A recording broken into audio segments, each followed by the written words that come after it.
I was asked a few days ago to come and play some songs on the theme of loss. I don't know, I didn't have so many on that theme, so hopefully I've done my best to come up with something that's kind of along the lines. Yeah. So, okay.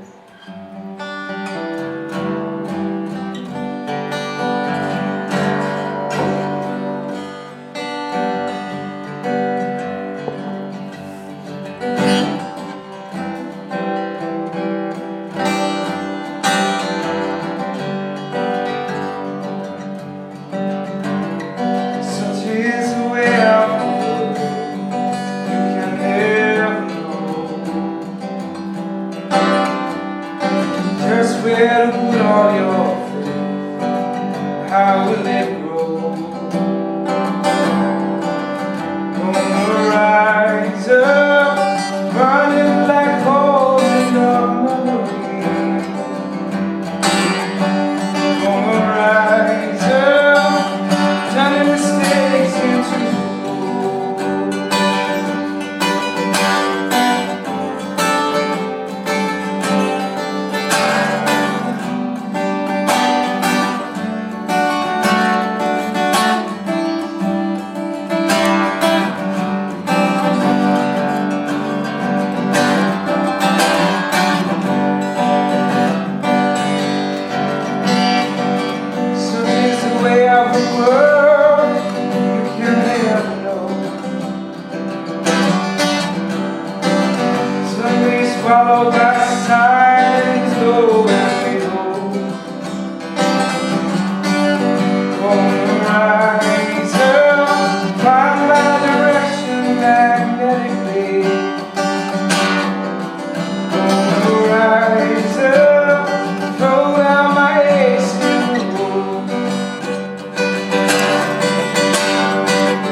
a Led Zeppelin tune for the last one. Also about going on a journey, finding oneself. Yeah.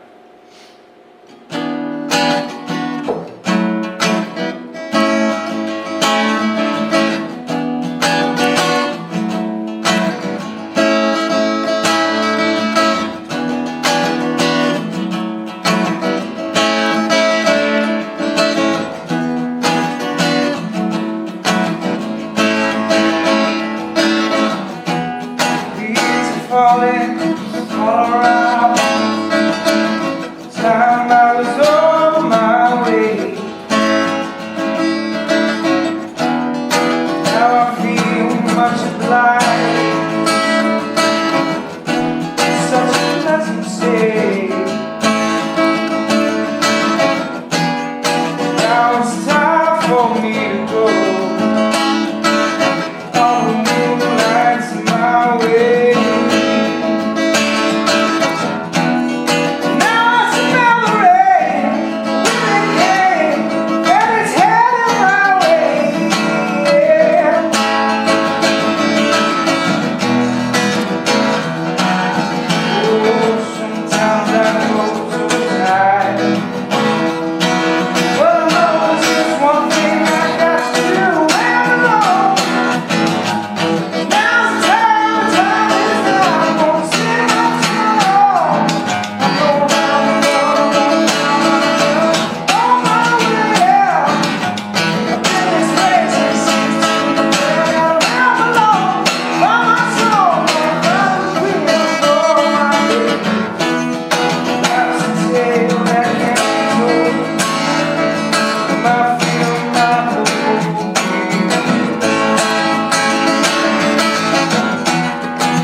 Loss.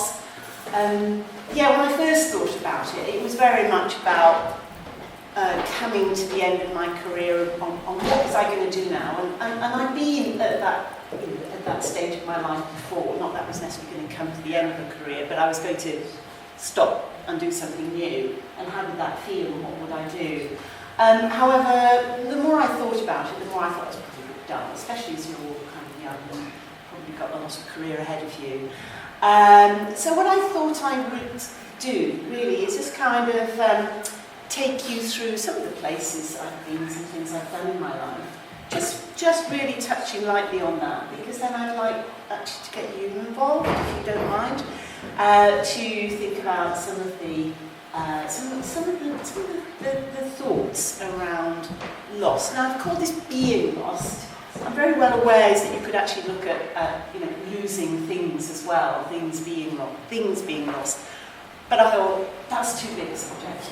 Let's just stick with, effectively, being lost, getting lost, and some thoughts around that. So, yeah, okay, so I'm Hilary Green, I'm an international trade advisor, Department of International Trade.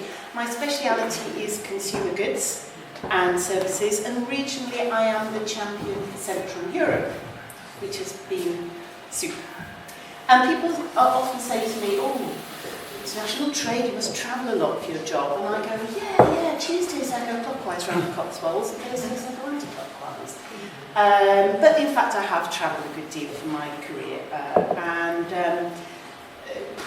Having said that, of course, in looking around you, kind of millennials, you've probably got a far more extensive travel log than I've got, so forgive me if it all looks rather dull, because in my teens and 20s, which is, when you start travelling generally, I think going back rather a long time, and we didn't travel anything like so much. I mean, Europe was sort of big and, a long way away, and it was, anywhere else was really expensive and difficult to get to.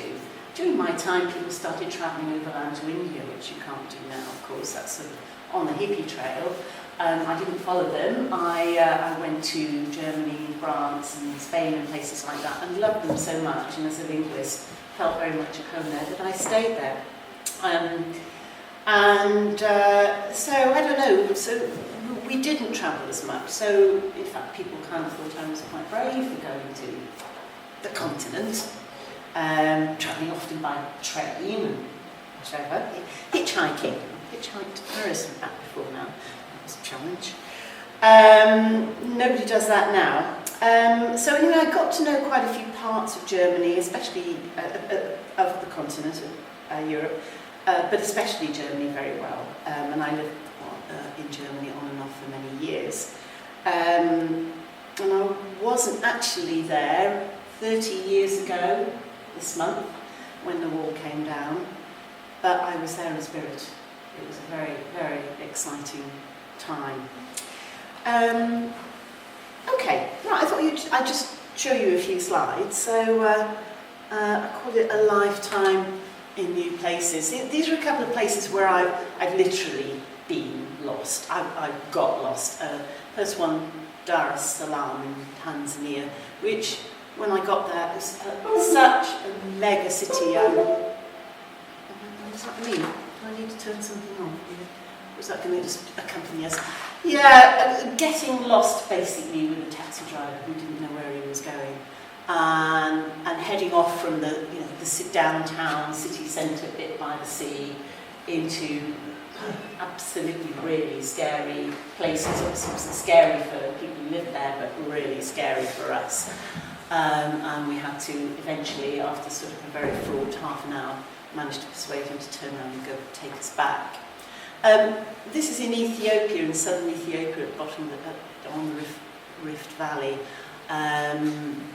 and lots of sort of small, rather ramshackle towns like that. But I remember this one in particular. I think it's Abraminch, because I was with a group of friends travelling in Ethiopia, and they decided to go off and see a museum, and I decided I didn't want to go and see this particular museum, so I thought I'd have a wander around the town. And obviously he's the only white face there, and I attracted a lot of attention. But it was all quite friendly attention. It was particularly friendly when in trying to step over a drainage ditch, a very deep drainage ditch. I managed to fall in. When, immediately lots of hands reached down and helped to pull me out of the drainage ditch. So that was quite fun. Okay, some places I felt lost, and I think this is really quite interesting. Some of the big capitals. I mean, Checkpoint Charlie, which I crossed in the 1970s, and going into East Berlin felt like stepping into a completely different and quite scary world. It really, it really felt alien. And I was quite pleased to get out again. Paris, just simply because being there by myself at the tender age of 19, just felt so big. I'd come from a small town, and really I spent a month in Paris, but wandering around and feeling generally lost. and this, you know, idyllic place, little village on the Danube, Urbenzell, where I actually spent about 5 months, I just made a big mistake. I went to work in when I was just on my gap year, I went to work in a pub. Terrible mistake. I was so lonely and lost there, and I was so glad to get out again. Nothing wrong with the place. People were a bit odd. Anyway, it just goes to show it doesn't really matter where you go, you can feel at home and you could feel lost. Some of these are some of the places I felt at home. So, nothing daunted by Urbenzell. I did actually go back to Germany when I was a student there and had a very happy and contented year in the lovely town of Göttingen, university town, where I felt very much at home. Sri Lanka, where I rushed off after I had my midlife crisis, a place called Gaul on the south coast. I don't know if any of you have been there, but yeah, I had a very, very happy time and felt very much at home. And then as DIT champion for Central Europe, I got to know lots of places around the new EU states. And the more I got to know them, the more I loved them. And this place in particular, you recognise it, it's Slovenia. Slovenia, I lost my heart, Slovenia. It's an absolutely wonderful place. And this is Lake Bled. Yeah, recommend it. So places I felt very much at home. Okay. Actually, this is the place that feels most like home to me. Does anybody recognise that? It's actually where I come from. I come from the Lake District. So take me back there and instantly, yeah, I'm home again. Thank you all. I think it's great. You've given some really, really good ideas. I think we could carry on the discussion for some time. But that's really interesting because, just coming back to where I'm, how I feel about retiring, I know I'm going to feel lost. I think, you mentioned purpose, and you mentioned purpose. And I think having a purpose in life is something you take for granted when you're working with your family and that sort of thing. And then suddenly finding that purpose is taken away from you is you have to go out and find a new one. So that's what I'm looking at the moment. And I'm going to give you one takeaway. It's maybe something that you want to know. Do you know the poem by Robert Frost called The Road Not Taken? Yeah? There we go. Take it and read it, maybe read it again. I think it's a wonderful story, a wonderful poem.